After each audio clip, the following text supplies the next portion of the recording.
just introduce. Okay. All right, here we go. This is Ant, and I also have Sean with me here. Sean, can you talk? Make sure that everyone can hear you. Yes, and I can talk. All right. Hi, Sweet, everyone. sweet, sweet. All right, so thanks everyone for joining. Basically, what we're going to do here is, you guys all voted and picked the Cosmic Mage. So we were going to do a little unboxing and just basically show you exactly what you can expect when you open up a box of Varia. So, as you can see, it's nice and sealed and looks all pretty, right? Got some nice cover art on here. But anyway, I think what you're more interested in is what's on the inside, right?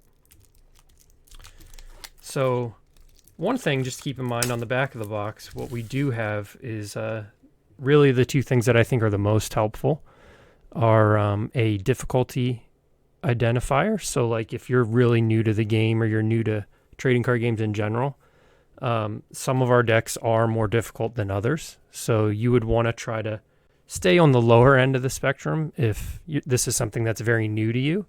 If you're a seasoned card game player, you can blow right past the difficulty, kind of do whatever you want, right?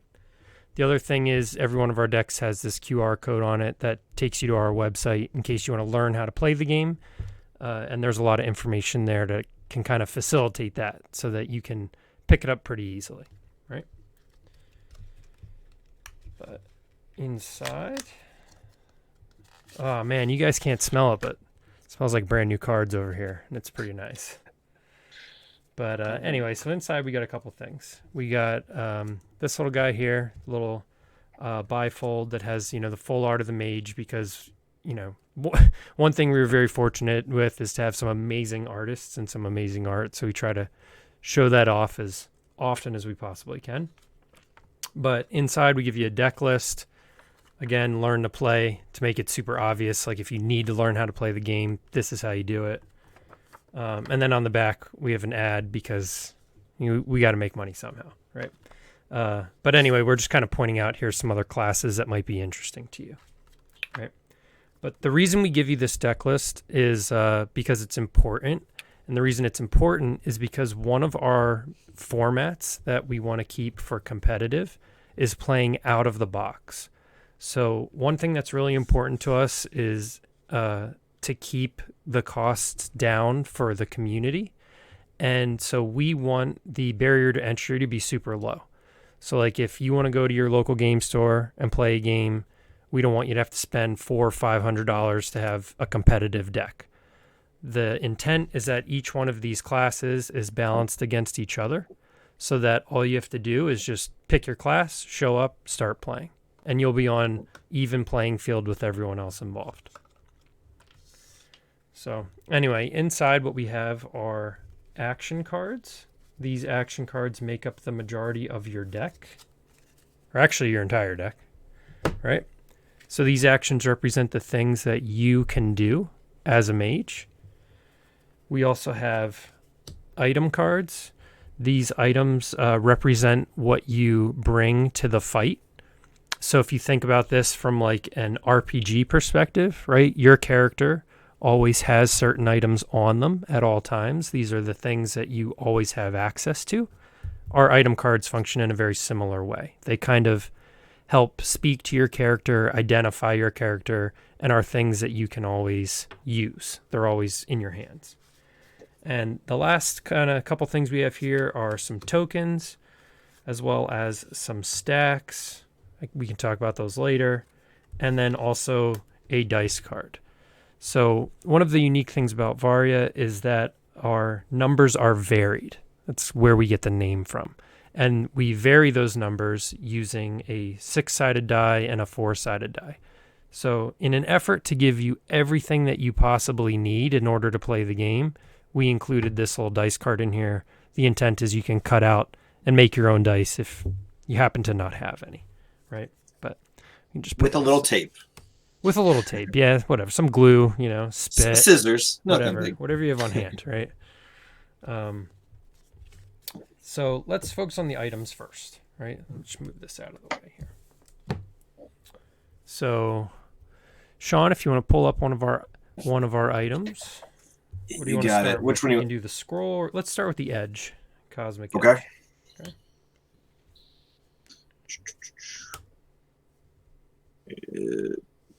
There we go. All right, so one of the things that the mage has is this, essentially it's a spell sword, right?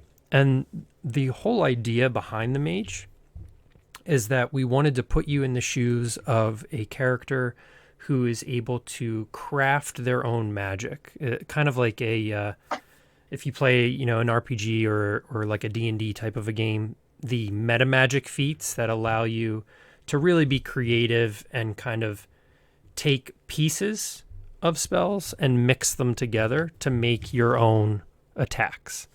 And so the mage has this sword that essentially enables that. So you always have access to an item that lets you combine it with other actions to really make your own spells, right? The other item that the mage has is a Forgotten Scroll, right? So we'll pull that up for you. I'm working on it. Yeah. One of the things that I've noticed is I need a better camera. So we will always be trying to improve over here, but for now, we'll bring up a nice high def picture. But the Forgotten Scroll is unique in our game in that if you notice on the top left, we have these icons, right? And they represent the cost of the card. So it's the resource that you need to spend in order to use it. And for every other card in the game right now, the resource that you spend are action points, right? So these are the little black icon. It looks like an explosion, right? That represent the kind of like the stamina or the amount of energy that your character has every turn in order to, somewhat limit the type of actions that you can do, right? The mage is unique in that the scroll requires you to not only pay action points, but also blood, right? Or health points. So in order to use this item, you need to sacrifice 2 of your health points in order to use it.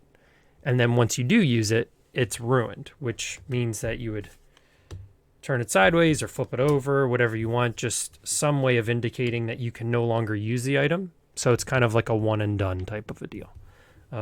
It's very strong, but also you can only use it once, whereas most of your items you can use as many times as you want, right? The last kind of interesting thing about our items is that they have something called a value. So inside of this little gold coin icon at the bottom, you'll see a number, right?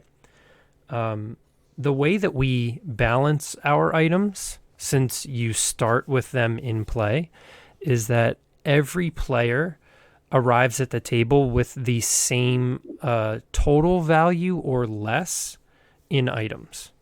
So, for example, all of our class decks, when you play out of the box, they are balanced around having 30 gold worth of items. So as you can see, the mage has 30 gold worth of items here. If I were to, say, build my own class and pick what items I wanted to equip, then I would have to pick items whose total added up to 30 or less in order to remain fair, right? So the next thing we have are actions. So your deck is 30 cards, and it is filled with things that you can do, right? That's what an action is. So these are different attacks, blocks, ways to avoid attacks, right? Just different things that your character can do. So the mage, as I mentioned before, is all about customization and creativity, right? And so her most common action is what is called Cosmic Strike. And what Cosmic Strike does, so if you want to pull up a Cosmic Strike here, or actually I can probably do it. Let me try. Got it, buddy? You got it? Okay. Yeah, I got it. So Cosmic Strike functions identically to your blade in that it allows you to build your own custom spell. You can fuse Custom Strike with other cards in your hand in order to create a bigger, better spell. The difference between Cosmic Edge and Cosmic Strike is that Cosmic Strike is cheaper. It's a 3/3 that costs 3 versus Cosmic Edge is a 2/2 that costs 4. That's because Cosmic Strike comes up randomly in your deck, whereas Cosmic Edge you always have, right? So Porkadump is asking, how many health points do we get in total to spend, and how do I get more health points? So every player starts the game with 30 health, and so you can spend as much health as you want, but when you hit 0, you will lose. So the objective is to reduce your opponent to 0 before they reduce you to 0. So let's say you're at 2 health and you used your Forgotten Scroll, you would die, and the game would end and you would lose, right? So you would not want to do that. If you were running low on health and you wanted to gain health back, you would want to include actions in your deck or items as part of your build that enable you to restore health. Another interesting little thing about Forgotten Scroll is that you regain health points equal to the damage dealt by it, right? So it's a risk-reward style of card in that you have to pay a little bit of health up front, but if you can deal a hefty amount of damage, you might be able to regain more than you spent, right? That's an effect that you can find in the Mage. It's also an effect that you can find in the Shadow Assassin. For straight healing type of effects, you'll need to dip into faith-based magic, which you can find in the Divine Paladin class deck. So, but thank you. That was a good question. All right. So the next action that the Mage has here is called Slipfire. Right? So go ahead, keep talking. I'm getting them. You're pulling it up. Sean's running things behind the scenes here. He's helping me pull up the card images. There you go. So the interesting thing about Slipfire here is that it cannot be caused to miss, right? So one of the interesting things about our game is the combat system, right? And the way it works at a super high level is that one player will play an attack and the other player can respond to that attack. You can respond in one of 3 ways. You can either attack back, right? So if I'm punching you, you punch me back. You can try to block. So I'm punching you, you raise a shield. Or you can try to get out of the way, right? So I'm punching you and you dodge, for example. Those are really the 3 different options that exist whenever someone is putting the offensive on you. So Slipfire has this ability where it says blocks cannot cause it to miss. So you can think of this as like a homing missile, right? When I attack you with it, you have to either attack me back or you have to block because dodging will not work. The other interesting thing that Slipfire has is this ability called ranged. So Varia's combat system uses distance as a way to add a little bit of complexity to what's happening on board, right? And so some cards, if you are at range or at distance from your opponent, if you are what we call disengaged from your opponent, if those cards don't have range, those actions, if they're not ranged, they will miss. So, for example, again, if I'm trying to punch you and we're engaged, totally fine. You're standing right next to me. But if I try to punch you from the other side of a room, well, I'm going to miss, right? And so Slipfire really is a great magic attack because it circumvents 2 key ways that you can avoid taking damage, which is you can't dodge this, and it's also ranged. So it's a neat little tool in the Mage's toolbox. Yeah, and I have to give a shout out on this one because on the bottom here, This triplet that you see, I think that is a beautiful triplet for exactly what Ant was mentioning. Fools run, cowards hide, veterans just grit their teeth. It's perfect for what the card does. Yeah, right. You can't run, you can't hide. You have to stand there and take it. That's pretty much what Slipfire does, right? It's one of those attacks where it just says, this is going to hit you. You need to deal with it, right? So the next thing we have here is a card called Resonance Wave, right? And so Resonance Wave, again, it's another ranged spell. The Cosmic Mage is unique in that it's the only class that every single one of the actions is magical. So if you notice in the bottom left of all of these cards that we're pulling up, it says it's a magical attack, right?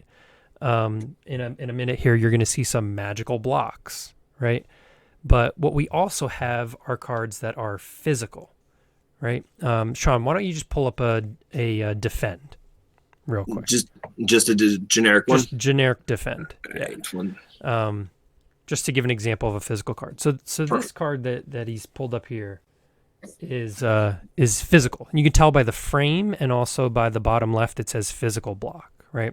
So in Varia, your actions, they really have 4 major types, super types that they can have. They can be physical, they can be magical, they can be an attack, and they can be a block, right? And the 6 other classes, they really have like a decent mix of some physical stuff, some magical stuff. But the mage is unique. The mage is all magic, right? Anyway, you can go back to Resonance Wave. So again, Resonance Wave, it's another attack.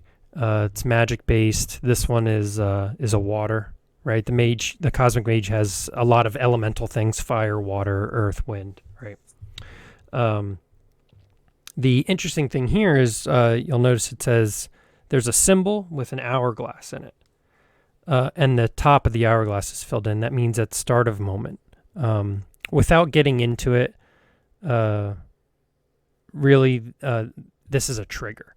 And so at a certain point in the game, this effect can go off and cause the attack to grow. And so what it says is if the action is the result of 2 or more cards, then you'll get a +3/+3 buff. So it just so happens that the mage has a lot of ways, like Cosmic Edge, as well as Cosmic Strike, has ways of combining cards together into a bigger assault. And so if you were to take your Cosmic Strike and your Resonance Wave, for example, and combine them, then Resonance Wave would further buff this combination by +3/+3. So it's a great kind of foundation for the mage to use in constructing its own spells. Right. Next card we have is Alternate Timeline. And so this is where things start to get interesting, right? So up until now, the cards we've gone over are the things that have been available in our demo. If you haven't gotten a chance to try out our free demo, I highly suggest that you check it out. It's on our website, totally free. You can download it. It's a PDF. You can cut out the cards and play them at home just to kind of get a feel for the game. It also walks you through a bunch of turns so that you can sort of teach yourself and get the basics, right? Alternate Timeline is interesting in that what it allows you to do is rewrite your turn, more or less. So, for example, if I were to be playing the game and I said, hey, Sean, I'm going to attack you with a Cosmic Strike and then a Slipfire, and then I'm going to use my Forgotten Scroll, let's say. This might be the line of play that I'm trying to take in a turn. Sean might play something that is absolutely devastating and I need to totally redo my entire plan. What Alternate Timeline lets me do is I can put that down, and when its trigger goes off, I'll be able to bring these cards back to my hand and replace them with something different, right? And it's kind of a way for the mage to get out of jail, in a sense, because you can literally go down an alternate timeline and rewrite what it is that you were trying to do. It doesn't have to be played also defensively. This card can also be played offensively, as you note, kind of from the art that's going on there. And what ends up happening is it has some interesting play mechanics when you go and you try to think of it as if you're going to rewrite your timeline and basically kind of juke your opponent out. Right. So it's really fun. So what we tried to do in designing these decks is like, we recognize that it's a brand new game and there's a learning curve, right? Sean and I have been playing this game for over 5 years because we've been developing it, ourselves. So we really understand the intricacies of how the combat system works. But we know that in the beginning, right, our new players aren't going to have that. So a lot of our cards really they scratch the surface of that combat system, right? And they really let you start to get a feel for how it works. But we tried to interject a couple cards here and there into each deck that do something interesting or something different, or really utilize that system in a fascinating way. So that as you grow with the game and as you learn how to play it, more lines of play will open up to you. So Sean's absolutely correct. When you really start to use this card, you can use it defensively, you can use it offensively, you can use it as like a bait and switch. Like there's a lot of different applications for something like this. And I still play it and learn new things pretty much every day. So it's pretty cool. I think you guys will dig it. So the next thing we have here is called Reality Ripple. This is the mage's first block, right? And what this card does is, so it has two main mechanics on it, right? One is that it has spell fuse, again. So this is the mage's keyword that allows the mage to take two different cards and fuse them together into one bigger spell, right? The other thing it has is it says when you plan it, which is our lingo for putting the card onto the timeline, right? When you plan it, you can create a token that is a copy.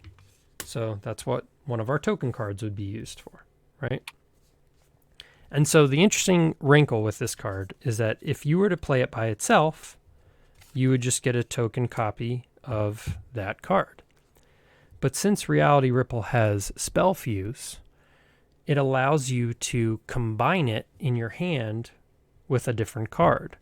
So if you were to combine it with a different block and play both of those cards together as a single action, then when you got your copy would be a copy of everything, the entire action that you created. So it allows for some very interesting defensive maneuvering, because not only can you just play it and have a double block, but you can also start creating some copies of these custom spells that you're creating. Okay. The next thing we have here is called Cosmic Denial.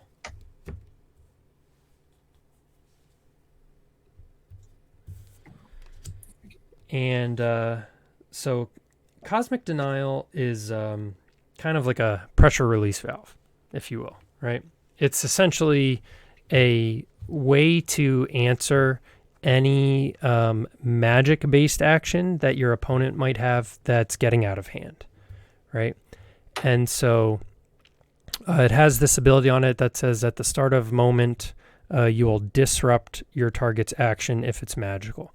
And what disrupt means is that you basically cause it to not work anymore. So if Sean was attacking me with this giant magical action and I didn't really have a good way to block it or a good way to dodge it to get out of the way, I can just use Cosmic Denial and just say, no, that's not happening. I'm going to just totally disrupt that action for the moment.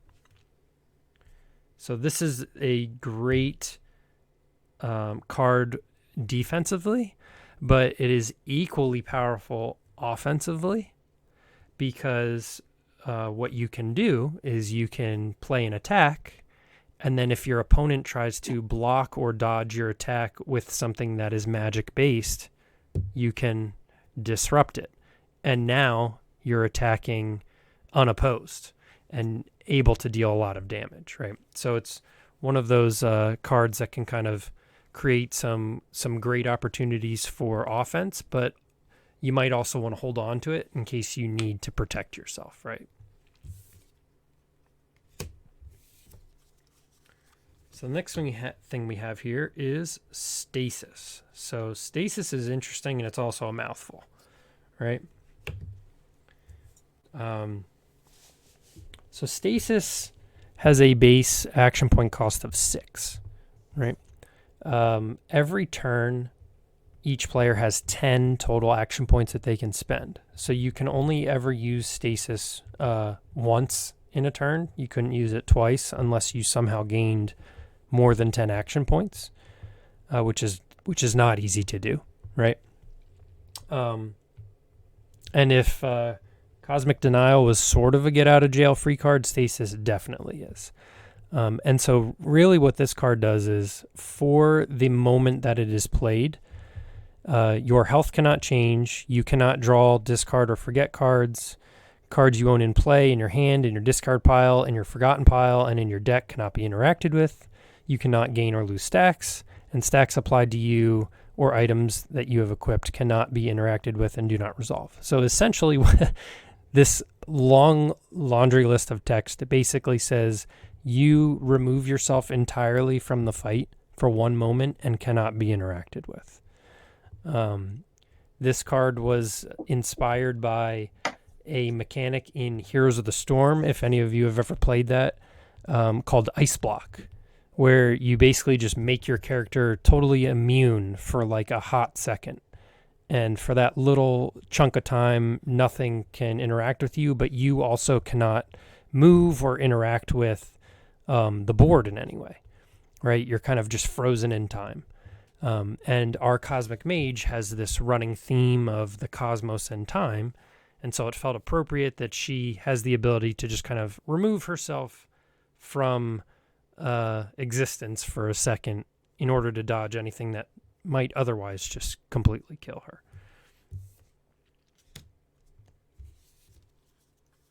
Okay.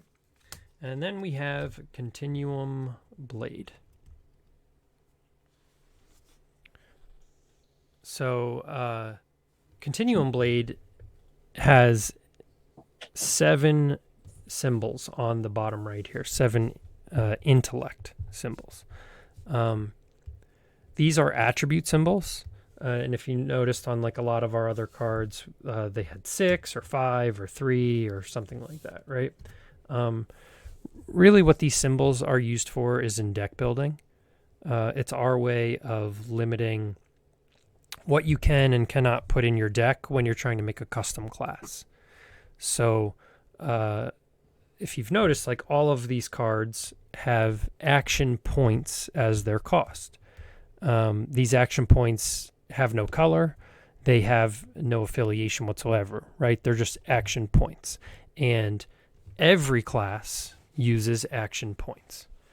So when you're playing the game with your deck, you never really have to think like, can I afford this? Do I have enough resource to pay for it? Blah, blah, blah, blah, blah. Like any of that stuff. The only thing that you are worried about is how many of my 10 action points have I spent and how many do I have left, right? When you're building your deck, in order to limit what your options are so that you don't just put all the best cards that have ever existed into your deck, we have these things called attributes, right? And so, for example, if you were playing a deck and you and your friend said, hey, let's make level 7 decks, for example. And I know you might not know what that means, but just go with me for a second. If you were going to make level 7 decks, then if you put Continuum Blade in your deck, because it has a 7 intellect requirement, what that would mean is that all 7 of your levels for your deck are intellect. And so what you could not do is take a card from the Volcanic Warrior that has a requirement of, say, 1 aggression, something like a critical strike or a shield spear, right? You could not include that in your deck. And the reason you could not include it is because you've already maxed out your levels in intellect. So if you look, we have Shield Spear pulled up. Shield Spear has a requirement of 2 aggression.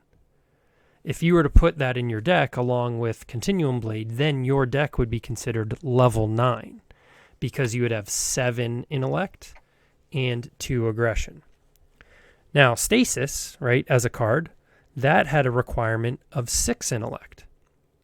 You could throw that into your deck if you already have Continuum Blade because you already meet the requirement. Your level is 7. Stasis requires a level of 6, right? So you'd be totally fine. And any other card that has an intellect requirement less than 7, totally fine. You can throw it in your deck, right?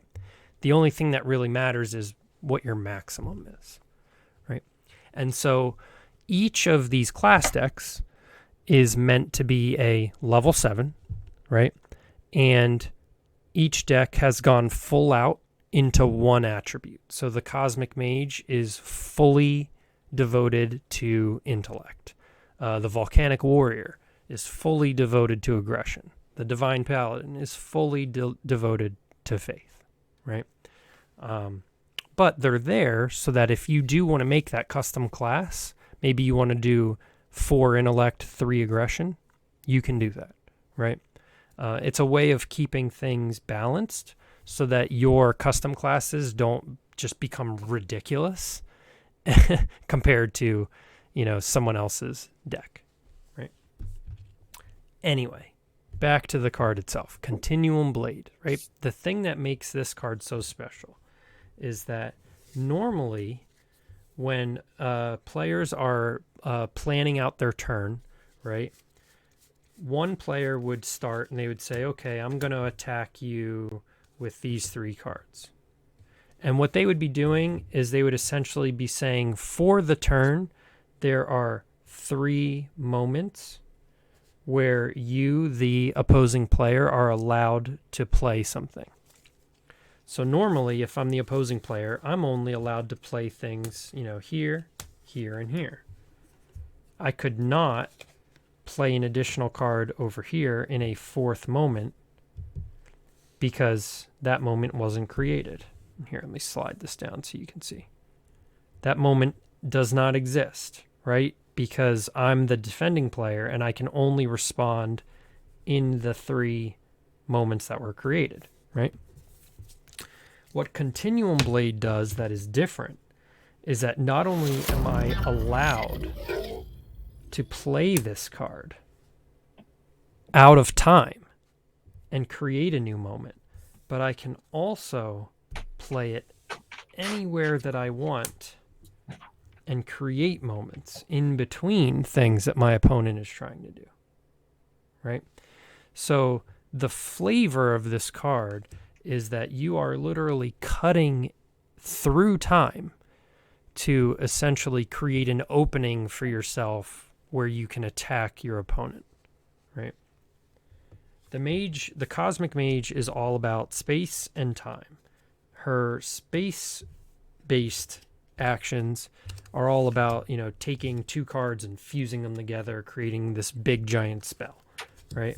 Her time-based magic is all about getting out of dodge and finding openings, finding ways to attack, right? And so those cards there are the cards that are unique to the Cosmic Mage. They all have an intellect requirement of some kind, whether it's 1, 2, 3, 7, right? But this suite of cards is really what defines the Cosmic Mage, right? The remainder of her deck are what we call generic cards. So the first one up here is Arius Tarka, right? And if you notice on this card, there is no attribute requirement in the bottom right, right? It's completely empty. The reason it's empty is because this is a generic card. And what that means is that it can go in any deck, and it does not affect your attributes or your level, so to speak. So you can just toss it in any deck with really no need to worry about it, right? In order to balance them, right, they're generally less strong than something that has an attribute requirement, right? Because they're generic and they can go anywhere. But so Arius Tarka is unique in that it doesn't deal damage. So this is a magic attack that when it hits you, it has a very negative effect. It can either ruin an enemy's item, or it can cause them to fatigue, which is our way of kind of making the game end, right? It basically makes your opponent super tired, and every time they try to take an action, they start losing health, right? But what's cool about this card is that it can be dodged, right? So if you've ever played a MOBA or really in any video game, right? If you imagine like a mage character who shoots some kind of spell at you, right? You can get out of the way. You can try to dodge it or avoid it, right? When it hits you, it might not cause you to deal damage. It might just make you throw up, right? It might make you sick, or it might make you confused, or it might make you tired or something, right? But it's, in a MOBA, they would call it a skill shot, right? Arius Tarka is a spell that functions as a skill shot. It's an attack. I shoot it at you. When it hits you, it doesn't damage you, but it causes something super negative. So it's something that you would want to avoid if it's thrown your way, right? Next up, we have something more basic, Arcane Bolt, right? This is a super simple magic attack. It's a 2/4 for 3 with ranged, right? And really what those numbers in the top right mean, the top number is power, and the number underneath it is focus. Power is what determines how much damage it's going to do, or if it's a block, how much damage it's going to prevent. And focus is, if it's an attack, it's your chance to hit, and if it's a block, it's your chance to dodge, right?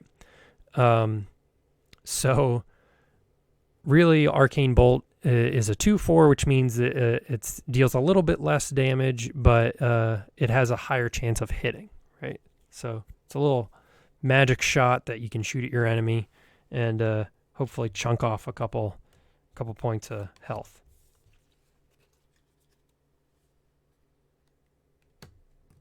And Samurai619 says, love the art on this one. Which one was that? Was it Arius Tarka or Arcane Yeah, he was.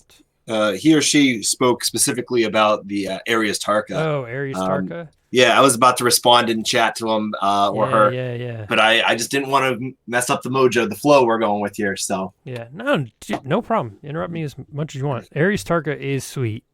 Little fun fact about this card is its name, Arius Tarka, is a reference to one of my favorite bands of all time, which is the Mars Volta.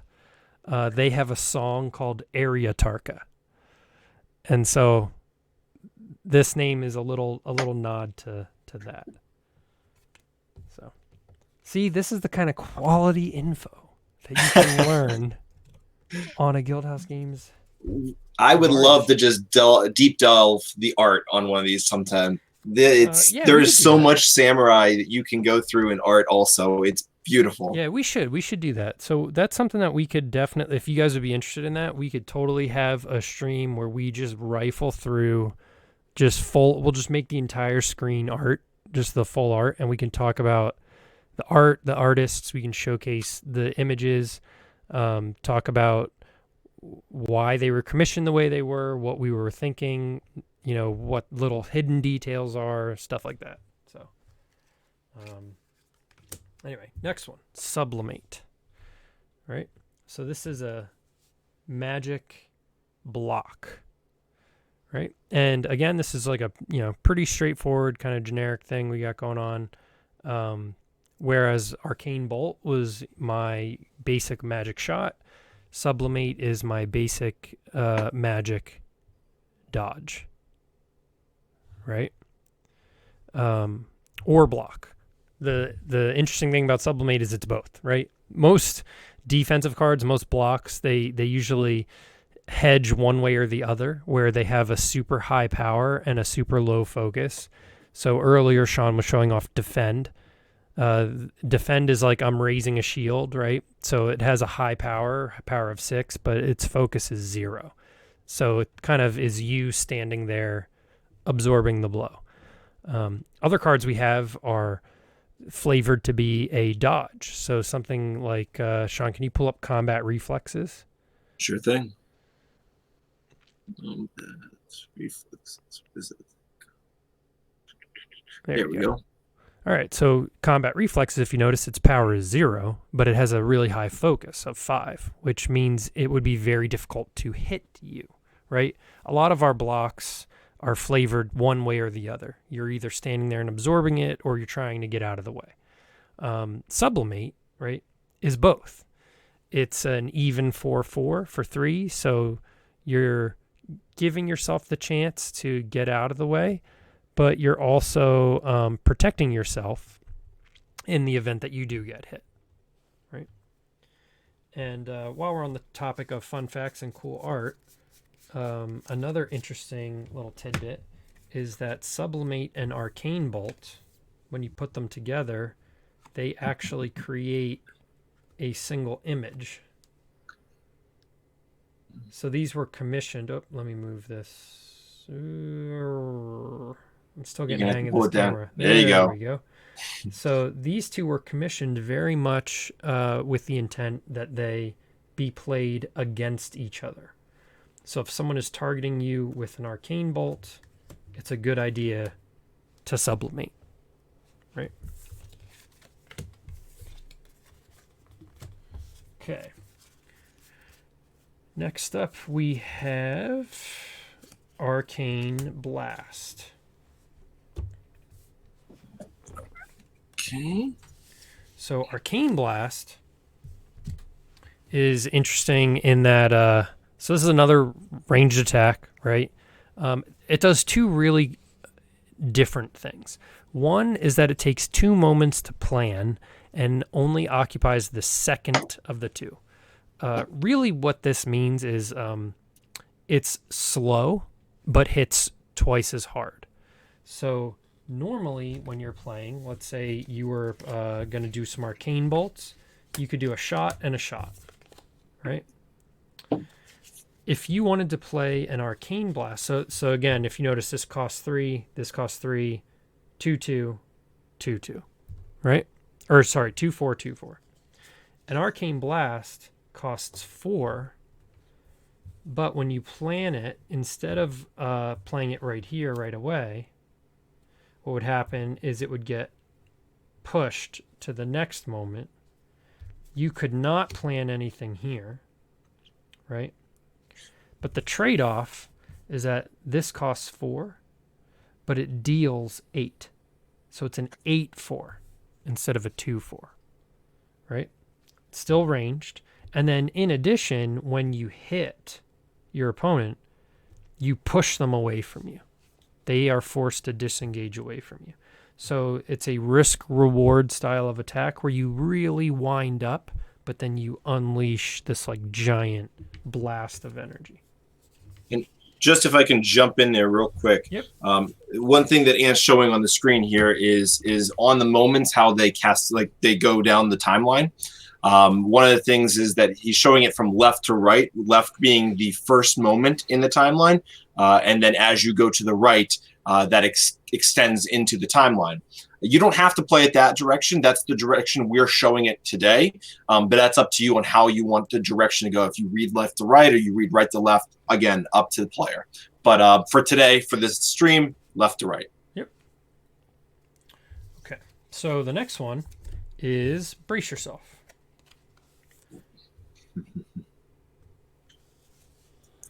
So this is another one where, as I was saying before, it's a magic block, and unlike Sublimate, where it's balanced in terms of being a 4/4, this one is a heavy damage prevention card, but it is not going to be getting out of the way of anything. So it is an 8/0, right? What that means is you're literally standing there. You're taking the blow, and you're just trying to absorb as much of it as you can, right? It also has this extra effect that says you cannot engage or disengage this moment, which basically means you can't move or be moved, right? So this is another card where it was commissioned with the art in mind. In that, where did that guy go? Oh, I dropped it. In that, if you look at Arcane Blast, right, if you remember, Arcane Blast is an 8/4 that moves whatever it hits. Brace Yourself is an 8/0 that says I can't be moved. So if you put these cards next to each other, they actually form a longer piece of art, right? The idea being that if somebody's trying to Arcane Blast you, well, you should probably brace yourself. And if you do, you'll be okay. Right? So we tried to, again, we knew in Pork Dump we've blown his mind, right? Or her mind or their mind, right? Which is awesome. But really the idea was that, again, we knew that this was a new game.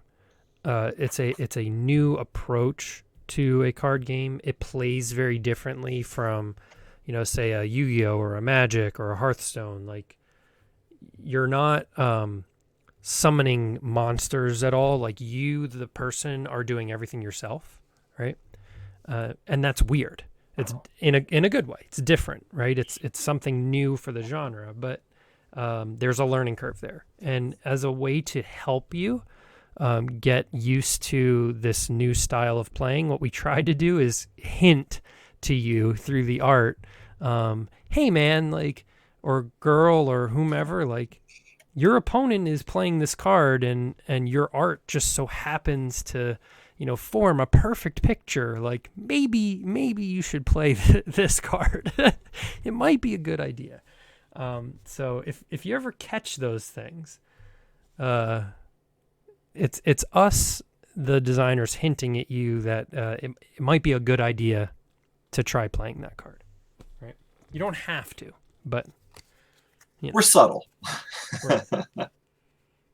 It's not as bad as like, oh God, what's that game? I gotta ask my brother. My brother will kill me for forgetting this. But there's a game where, like, when you were doing a quest, there'd be like this like sparkly trail that would show you exactly where to go. Like, that would suck. And we didn't do that, right? You're not on rails. It's not mandatory that you play them. It's like Navi. She's just like, hey man, you should probably go over here and do this thing, So it's a suggestion, but you can totally ignore it if you want to, right? So Porkadump asks, does every card have a matching pair or only some cards do? The answer to that is only some cards do, Porkadump. Right. Yeah, what we did was a lot of the matching pairs show up in the generic cards because those are cards that are common to multiple decks.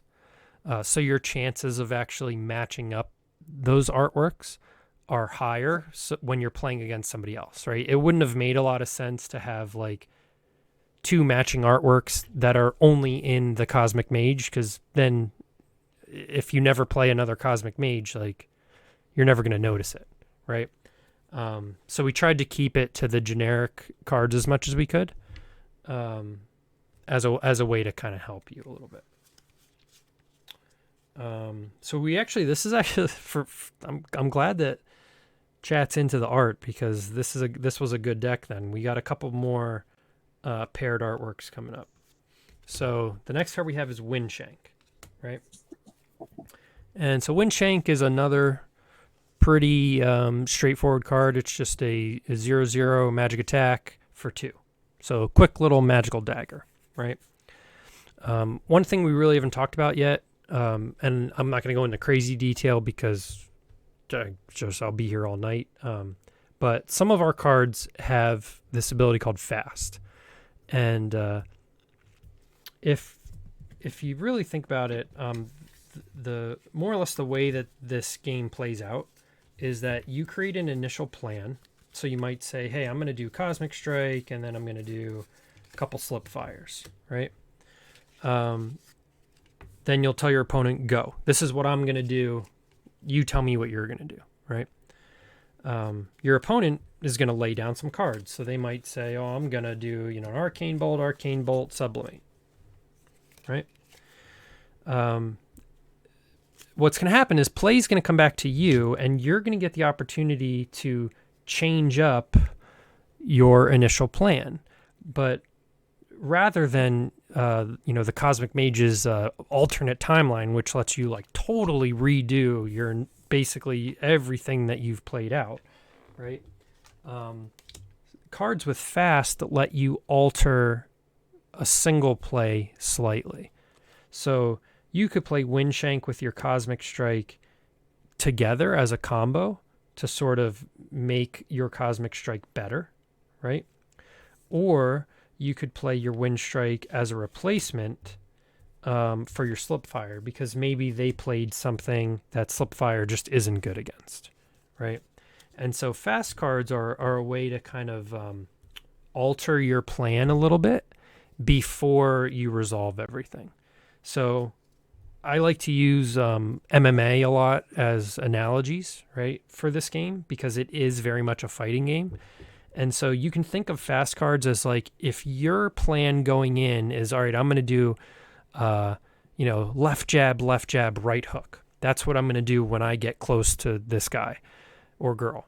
But when you get up there, if you notice that they're going to duck in a way that's going to totally ruin whatever your initial plan was, then at the last minute you might try to, twist your body or do a slightly different punch so that you don't totally whiff and look stupid in front of thousands of people. So that's really what fast cards do. They let you alter that plan a little bit. And Windshank is a very common way to do that, right? It's a nice little cheap effect that lets you make some alterations on the fly. Amber Barrier is the next one that we're going to pull up here, or bring up. Amber Barrier is the same... Sorry, I dropped all my cards. While Ant is picking up all his cards, I'll take this question real quick. Does the action points apply for fast cards? So for this one, it costs 2 action points. If I already have 10 action points used up, I can't use it, right? So, good question. If you are going to have payment of your actual actions during the resolution, so during the planning step, you can lay down as much as you want, as long as you don't pretty much go in excess of 10. You can lay down as much as you want, I'll put it that way, in any of the moments, and you could go over 10 throughout the entire timeline for that turn. If you do, however, if you can't pay for an action, it gets pushed out to the next turn when your action points reset. Yeah.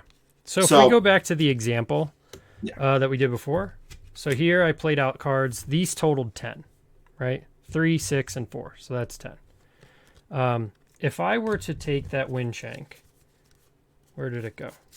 And I were to combo it, where are you? You dropped it again. It's in here somewhere. Here it is. Okay. If I were to take that Windshank and I were to combo it with a Cosmic Strike, right? This total action here would cost 5, right? As Sean said, I haven't paid for it yet. I'm still just formulating my plan, right? Once we go to resolve each of these moments, we would pay for the card one at a time, right? So here I would have to pay 5, right? Then when we go to resolve moment 2, I would have to pay 3 more. So that would be 8, right? Then when we go to resolve moment 3, I would have to pay 4. Since I can't, I only have 2. Slipfire would, what we call it is it goes in the queue. So it would just go over here. It would not happen this turn. The turn would end. And then in the next turn, Slipfire would become the first thing that I have planned, right? That's if I were to make a combo. If I were to use Windshank and replace Cosmic Strike, right, which is my other option, now when I go to resolve my turn, I would pay 3 in this moment, right? I have 7 left. Then I would pay 2 in this moment, right? So now I have 5 left.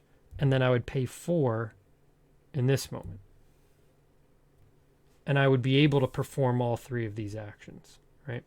So when you are planning your turn and then you're playing fast stuff as combos and as replacements, right?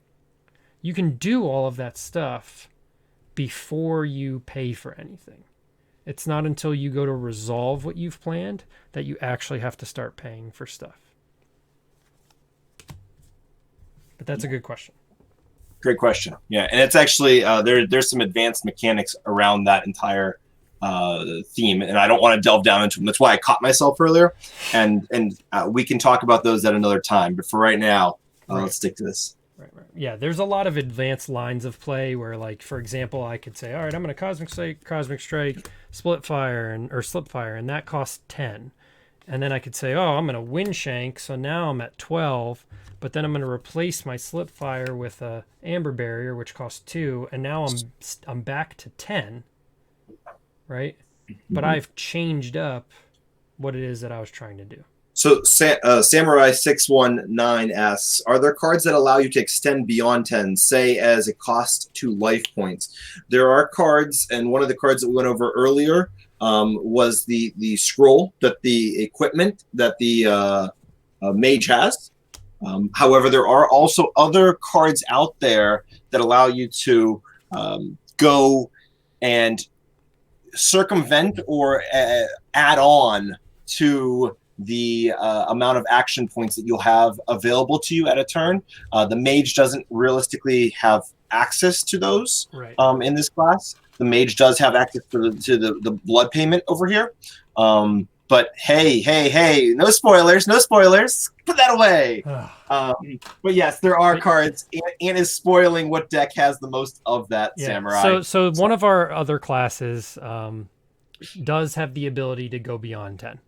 And it's a running theme of that class is that they have the ability to kind of stockpile action points, so to speak, without giving too much away, right? Most of our classes, every turn you have 10 action points to spend, and that's really all you have to work with. With our one class, they have the ability to stockpile and eventually unload a slew of action points in a single turn, really. Yeah, and just so you can, I'm going to bring it up on screen real quick. Take away the Amber Barrier, but just so you can see the blood payment type, it is on the Forgotten Scroll here. Yep. So keep going, Ant. You're on Amber Barrier. Sorry about that. Yeah, so Amber Barrier is the same deal as Windstrike. It's a fast magic action. The only difference is that instead of being an attack, it's a block, right? So really there's two kind of cool things about this card. One is that, hey, it's another combo art, right? Windshank and Amber Barrier. If somebody's targeting you with a Windshank, you should probably toss an Amber Barrier out there, right? But the other thing is that if you notice, Windshank is a fast attack, cost 2, it's a 0/0. Amber Barrier is a fast block, cost 2, it's a 1/1. And so Amber Barrier is slightly better in terms of raw stats than Windshank. And the reason that that is true is because Amber Barrier will never win you the game. Because your goal is to reduce your opponent to 0, right? Your goal is to do damage. Amber Barrier does not do damage. And so our blocks are usually balanced to be slightly more efficient in terms of their raw numbers, because they're used as delay tactics. They're not used as a way to win the game, right? Otherwise, you would just fill your entire deck with attacks, which I tend to do anyway because that's just how I like to play. But to each their own, right? So next one up, we got Force Blister. So Force Blister is another fast, generic magic block. The difference between this one and Amber Barrier is that rather than be a 1/1 for 2, Force Blister is a 3/0.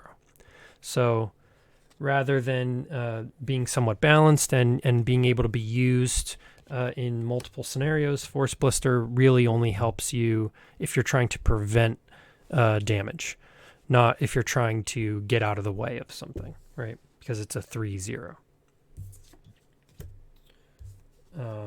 Then we have Lightning Conduit is the next card. And Lightning Conduit and Force Blister, this is our last art pair for the night. As you can see, they create a nice little panorama. Oh, I'm sorry, I didn't realize I didn't take off the one. That's okay. There you guys go. You should be able to see it now. So Lightning Conduit is a pretty interesting card in that it does a couple things. So it's a ranged magic attack, right? It's also fast, but the really important thing is that it says if this action is the first action planned in a moment, only actions with fast can be planned in that moment. So if we go back to the examples that we kept doing of turns, right? If I were to have a turn where I say, okay, I'm going to, and I'm the player going first, right? I'm going to Arcane Bolt, then I'm going to Lightning Conduit, then I'm going to Arcane Bolt, right? Normally, my opponent would then get a chance to play cards against these cards, right? And those cards could be fast, they could not be fast, they can be whatever, my opponent wants. What Lightning Conduit does is it locks this moment into being only fast. So my opponent could only play an Amber Barrier or a Force Blister, for example. What they could not do is play like a Slipfire or Reality Ripple or Cosmic Strike. And the reason that they couldn't play any of those is because they're not fast. And so really the flavor or the idea behind this attack is it's so quick that your opponent only has enough time to deal with it in a fast way. Right. One thing I'm also going to point out on this, because again, I'm going to take a nod a second time on this stream today to the flavor text. So not only does the art extend on this one, right? On Force Blister, but if you read it, a good mage thinks fast. A better mage simply reacts. ... That actually continues over here. It continues over to Lightning Conduit. The best mage leaves little time for either. Right. So this one we're really hitting you over the head. Yeah, we're bonk. We're basically saying like, hey, you should be playing fast things against this, right? Anyway. And so the very last card, card number 30 in the Mage's deck, is Mirrored Edge. And so Mirror Edge is a it's a 3/3 attack. It's a magic-based attack. But it has this interesting property where it says at the start of moment, if your target is attacking you, you may have this action become a copy of your target's action. So if you want, it's always just a 3/3 for 4, right? That's how it is normally. But if your opponent does something really cool, right? Like maybe they, I don't know, Cosmic Blade or something. Or Arius Tarka, let's say. And they're trying to fatigue you or ruin your item. Well, you can make your Mirrored Edge become a copy of Arius Tarka and just do it right back, right? So this is an attack that allows you to clone the attack of whatever your opponent is doing. And so the last thing here, so we already talked about the tokens that kind of come in with the deck, right? The last thing here are stacks, right? And so if you notice, this is it's a card that has 2 cards on it, right? And really the intent here is that you would cut this in half and basically have a micro card, kind of like, back in the day you had Hot Wheels and you had micro machines, right? Stacks are like our micro machines, right? And really what these cards do is they track buffs and debuffs. So I'm going to keep using, RPG games as another analogy, because RPG games were really a big inspiration for Varia, right? In those games, you might, get healed or heal yourself and then apply a buff to yourself that maybe boosts your strength a little bit or causes you to heal over time. Or maybe you'll get hit by an enemy attack and it'll put a debuff on you that causes you to walk slower or be confused or poisoned or something like that, right? The way that we track those styles of effects, those buffs and debuffs, are with things called stacks. We call them stacks because as you get more of them, they stack on top of each other and they become more powerful. So for example, we have fatigue. Fatigue is something that Arius Tarka will generate if it hits you, right? Fatigue is also something that you can get naturally if you happen to run through your entire deck in a single game. And what it is it's a permanent stack, which means it stays on you forever unless, removed somehow. And all actions you play while you have this stack, perform, all actions you perform while you have this stack have, at the end of moment, you lose 1 health point for each stack of fatigue that you have. So if you had 5 stacks of fatigue, every action you perform is going to cause you to lose 5 health, right? There are other stacks in the game that are created by a variety of different cards. For example, we have a little sneak peek here. Enraged. Enraged is a stack that's generated by our Volcanic Warrior. And what it does is this is a buff. It causes the warrior to have all of their actions engage, right? So they're constantly charging at you, right? All of their physical actions gain additional dice, so they hit twice as hard. But this is an example of a depleting stack. And so at the end of every moment, you're going to lose 1 enraged. So if you started with 3 of these, right, then over time, you're going to lose them. You're going to go down to 2, then you're going to go down to 1, and then eventually you'll have none. So this is a way of kind of like tracking, again, that debuff that gets applied to you, but only lasts for a number of rounds before it naturally goes away. Right. And with that covers everything that is in the deck. So again, just to recap, you'll have, I'm going to move this here. You have a nice deck box, a bifold with deck list and full art.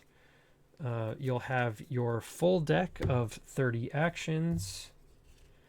You'll have whatever tokens you need. You'll have whatever stacks you need. You'll also have 30 gold worth of equipment or items. And if you happen to not have dice, you will have a dice card. So this is everything that you can expect to open when you open one of our class decks. Obviously, each class is different. So they will have different items, they will have different tokens, they will have different actions. And they will play very differently. A Cosmic Mage plays very differently from a Death Pirate, plays very differently from a Divine Paladin. So we got a few chats here going on. And sure. So I was just going to say, with that, let's open it up to Q&A so we can totally start answering some of these. Perfect. So Mr. Squiggles is first here. Long-time listener, first-time caller here. I hope that's a joke. Let's see. Could you tell us more about the influence on the 7 classes? Yeah, we can go down that. So our 7 classes are each themed on basically one of our attributes for the first set of 7 that we're giving out here, or we're selling here. And those attributes are going to be aggression, spirit, intellect, which you're seeing right now, the intellect, charisma, tenacity, faith, and what am I missing, Ant? Give me 1 second. I'm gonna subtlety, look. the most important subtlety. one? Okay. Yeah. So Oh, here, of course. I'm gonna just the pull them up assassin. here right now. Perfect. So yeah, our game has 7 attributes, right? That you can pick from when you're making a custom deck, right? Again, to use an RPG example, these are inspired by the classic kind of RPG stats, if you will, of like strength, dexterity, constitution, intellect, wisdom, right? Ours are aggression, tenacity, faith, spirit, intellect, charisma, and subtlety. And so, as Sean said, each of our starting decks is themed to be wholly devoted to one attribute.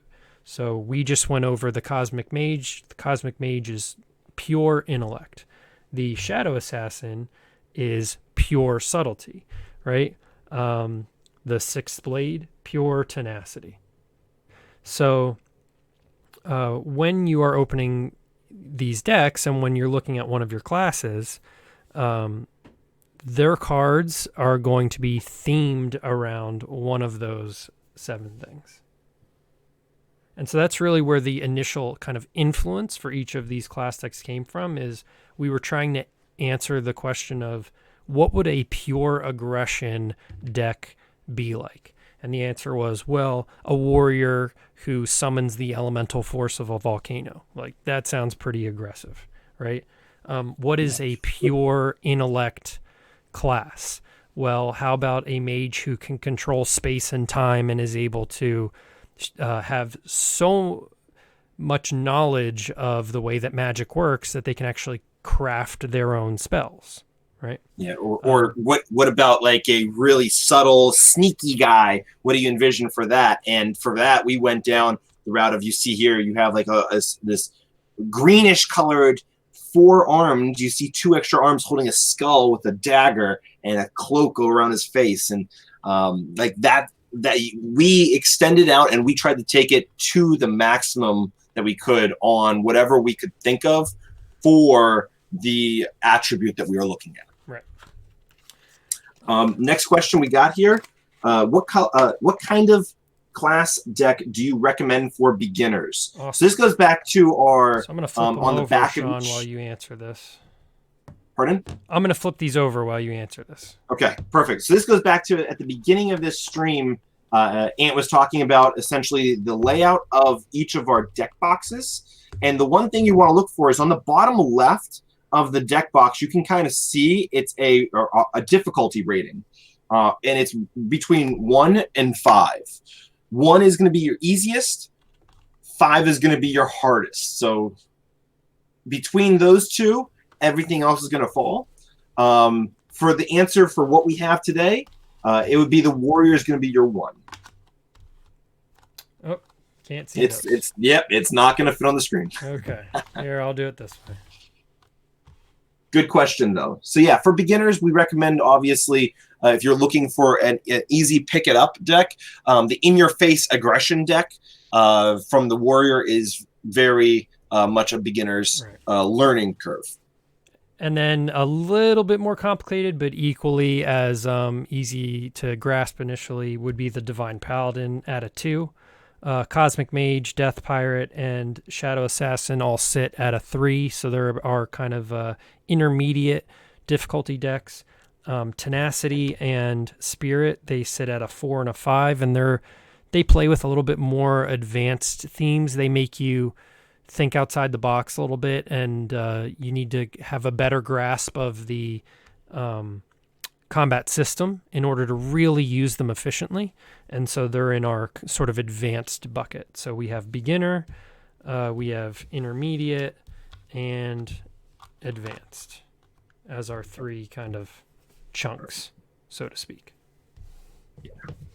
So next question, we got Mr. Squiggles again asking, so I know for now you can only buy complete decks. In the future, will you do booster type packs with rarities and possible foil cards? And I'll let you take this one. Sure. Yeah. So one of the things that I mentioned at the beginning of the stream was how we're longtime card game players, right? Everyone who's worked on Varia. And we fully understand how expensive it can get when you use a booster pack system. Like I mentioned before, a lot of games, in order to play at a competitive level in like standard or something like that, you have to do a pretty hefty investment. It's like $400+, right? We are consciously trying to avoid creating that for our players. So our initial format is out of the box. Obviously, you can build your own deck or your own class, and where you can take like 3 of these and mash them together. If we were to ever introduce something that was a randomly generated pack, like a booster or a sealed deck box or something like that, where there was rarity and that sort of thing involved, we would do so in order to, say, create a format, like if you wanted to draft or do sealed play or something like that. But we would also make sure that there was a way for our players to get a hold of the set that was being randomized, so that if you wanted to avoid the whole lottery ticket system, you had that option. So, and this product doesn't exist yet. It's not something that we're planning on doing anytime soon, but we would definitely consider a way to make it easier for players to be able to get their hands on the cards that they want, rather than, dropping thousands of dollars playing the lottery or buying individual cards at like a huge markup from, some store, right? That's I want to chime in there. That is perfectly well said, because the lottery system is great for, as Ant touches on, it's great for if you ever want to do a draft, sealed draft, or any type of other draft system. But then it can quickly become a money suck. And one of the things we want to make sure is that we're putting the fun of the game paramount for all of our players, including those who are new, those who are entrenched for 50 years, and those who have the money to drop, and those who may or may not have as much to drop. So we want to make sure the barrier to entry on this is as low as we possibly can get it for you guys, really. Right. We want you to be able to play the game, right? Now, that's not to say that we'll never do some special one-off products or things like that, because it's collectible too, right? So, for example, we have this card we put on our Twitter today. It's a holographic foil version of one of the cards that's in the Monk deck. This is a super limited print run of this holo card. We're probably never going to print this version of it ever again.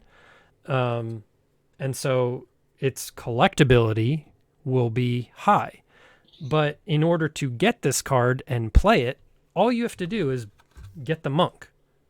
It's in here, right? It's not this version. It's not this like shiny, extended art version, but it's here, right? And so we're not preventing you from playing the game in any way. And that's really our goal. And so if we ever did have some randomized product, we would want to ensure that we weren't doing so and also preventing people from playing. Yeah. Right. But anyway, okay. So next question. Yep. Sorry, I was going to say. So is character expansion a forward-thinking expectation to build complexity? Yeah. So the idea here, basically, is initially we launched. We have 7 classes, right? We have a couple different ways that we can approach this, but at a more simple level, right? The first way that we would want to expand on Varia would be we just create an additional set of classes. So whether it's another 7, 5, 1 or 2 at a time, doesn't really matter, right? The idea is just that we would keep introducing new classes for you to not only play, right? Because maybe, you've done a bunch of matches where it's like Warrior versus Paladin, or Cosmic Mage versus Paladin, or, Six Blade versus Death Pirate versus Paladin. And you're like, man, I'm really kind of getting sick of fighting the Paladin all the time, right? Well, eventually, and hopefully sooner than later, we would introduce another class. And so you could go pick up that new class and you could say, okay, so all those matches where we were fighting the Paladin, let's try fighting against the new class. Or if, you want to make a new deck, make your own class, you could pick up that deck and mix it in with some of your other cards and build a new class, right? The one thing that we will not be doing anytime soon, I'm not going to say that we'll never do it, but we're not going to do it anytime soon, is introduce another attribute. So these 7 attributes are kind of like our core system. So if we were to introduce another class, let's say it was let's say I like to play rogues and assassin type characters. So let's say it was a sneaky kind of charisma-based dagger-wielding assassin who fronts as a politician, right? That deck might be a combination of charisma and subtlety. Or we might have some kind of fire-dancing martial artist like Liu Kang from Mortal Kombat. That might be an aggression spirit class that comes out, right? So there are a lot of possibilities when you start mixing and matching attributes that we can do later down the road. And whenever those are introduced, then that's going to increase complexity because the card pool is greater.